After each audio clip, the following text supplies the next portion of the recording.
আসসালামু আলাইকুম এভরিওয়ান, সবাই কেমন আছেন? সবাইকে জানাই অনেক অনেক শুভেচ্ছা ও স্বাগত। আজকে আপনাদেরকে তৈরি করে দেখাবো ভিন্নভাবে তৈরি করলা ভাজি। করলা ভাজি তো অনেকেই তৈরি করেন, তো আজকের এই রেসিপিটি আশা করছি আপনাদের কাছে ভালো লাগবে। যদি ভালো লেগে থাকে অবশ্যই আমার চ্যানেলটিকে সাবস্ক্রাইব করে রাখবেন পরবর্তী ভিডিও দেখার জন্য। তো চলুন বেশি কথা না বলে মূল রেসিপিতে চলে যাওয়া যাক। এখানে আমি নিয়েছি কিছু করলা, আলু এবং পেঁয়াজ কুচি। আলুগুলোকে আমি একটু ছোট ছোট স্কোয়ার শেপ করে কেটে নিয়েছি। আর এখানে লাগছে একটি ডিম।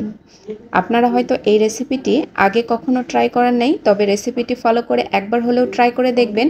অসম্ভব মজাদার এই করলা ভাজি রেসিপিটি। এখন আমি চুলায় একটি প্যান বসিয়ে নিয়েছি। প্রথমে আমি ডিমটাকে ভেজে নেব, এই জন্য দিয়ে নিচ্ছি 1 চা চামচের মতো তেল। এখানে অল্প পরিমাণ তেলের প্রয়োজন হবে। তো তেলটাকে একটু গরম করেই ডিমটাকে ছেড়ে দেব। চুলোর জালটাকে একদম মিডিয়ামে রেখেই এই ডিমটাকে ভেজে নিতে হবে। এখন ডিমটাকে ভালোভাবে নেড়ে চেড়ে একদম ছোট ছোট করে নিতে হবে। পরবর্তীতে আমি এটা ব্যবহার করব। তো প্রথমে ডিমটাকে ভেজে নিচ্ছি। ডিমটাকে ভালো মতো করে ভেজে নিতে হবে। এটাকে অনেক বেশি জাল দিয়ে শক্ত করে নেওয়া যাবে না, সফট করে এই ডিমগুলোকে ভেজে নিতে হবে। ডিমটা ভাজা হয়ে গেছে। এখন এটাকে আমি চুলো থেকে নামিয়ে নিয়েছি। এখন দিয়ে নিচ্ছি তেল। এখন প্রথমেই আমি ভেজে নেব করলা। তার জন্য এখানে বেশ কিছুটা তেল দিয়ে নিয়েছি, প্রায় 4 চা চামচের মতো। তেলের মধ্যেই এখন দিয়ে নিচ্ছি সামান্য একটু হলুদ গুঁড়ো, 1 চিমটির মতো। এবার তেলের সাথে হলুদটাকে একটু মিশিয়ে নিতে হবে।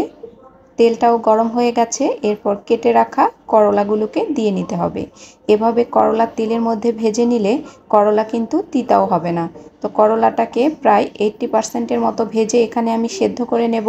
তেলের মধ্যে 5 থেকে 6 মিনিটের মতো ভেজেই তেল ঝরিয়ে করলাগুলোকে উঠিয়ে নিচ্ছি।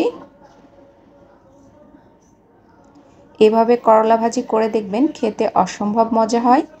এখন এই তেলের মধ্যেই দিয়ে নিচ্ছি কেটে রাখা আলুগুলোকেও ভালো মতো করে ভেজে নেব।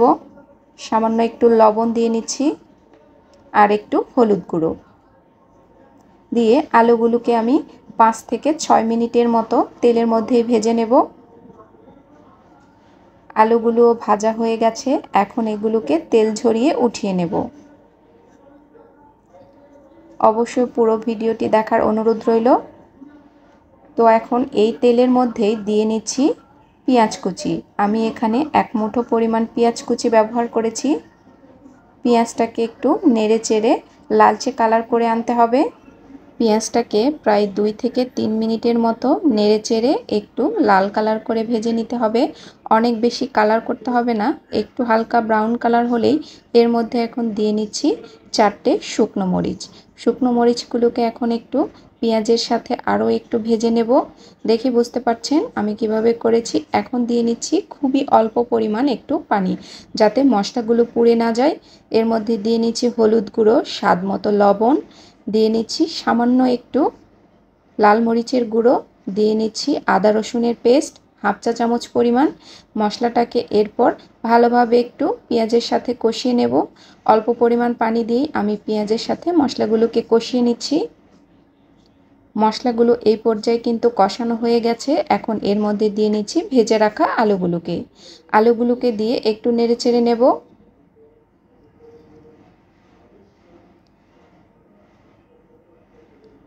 একটু মশলার সাথে ভালো করে নেড়েচেড়ে নিয়ে এর মধ্যে দিয়ে নিচ্ছি অল্প পরিমাণ পানি, যাতে আমি এই পানির মধ্যেই আলুগুলোকে সেদ্ধ করে নিতে পারি। এখন পানি দেওয়া হয়ে গেছে, ঢাকনা দেব এবং চুলোর জালটাকে একদম লো করে আলুটাকে সেদ্ধ করে নেব। চুলোর জালটাকে অবশ্যই লো রেখে আলুগুলোকে সেদ্ধ করে নিতে হবে।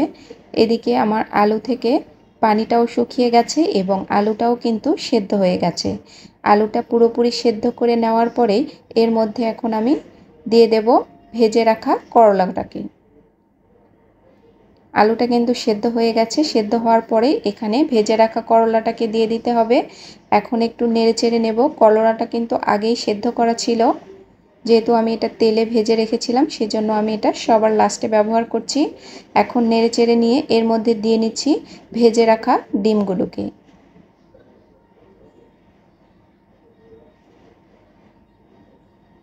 ডিমটাকে দেওয়া হয়ে গেছে। করলা ভাজি কিন্তু মোটামুটি রান্না শেষের দিকে। এখন এই পর্যায়ে 3 থেকে 4 মিনিটের মতো একটু ভেজে নিতে হবে, যাতে কালারটা একটু হালকা ব্রাউন হয়ে আসে, তাহলে কিন্তু করলা ভাজিটা খেতে অসম্ভব মজা লাগে। এভাবে নেড়েচেড়ে করলাটাকে ভেজে নিতে হবে। আর এই রেসিপিটি একবার হলেও আপনারা ট্রাই করে দেখতে পারেন, খেতে যে কি মজা হয়। করলা ভাজিটা হয়ে গেছে, আমি আপনাদেরকে সার্ভ করে দেখিয়ে দিচ্ছি। দেখুন কালারটাও কত সুন্দর এসেছে, আর খেতেও কিন্তু ভীষণ মজা হয়। বাসায় আপনারা একবার হলেও এই রেসিপিটি ফলো করে ট্রাই করে দেখতে পারেন, আশা করছি নিরাশ হবেন না। আর আমার রেসিপিগুলো যদি আপনাদের কাছে ভালো লেগে থাকে এবং যারা আমার চ্যানেলে নতুন, অবশ্যই আমার চ্যানেলটিকে সাবস্ক্রাইব করে রাখবেন পরবর্তী ভিডিও দেখার জন্য। এই পর্যন্তই, সবাই ভালো থাকবেন। আপনাদের সাথে আবার দেখা হবে নতুন কোনো রেসিপিতে। আল্লাহ হাফেজ।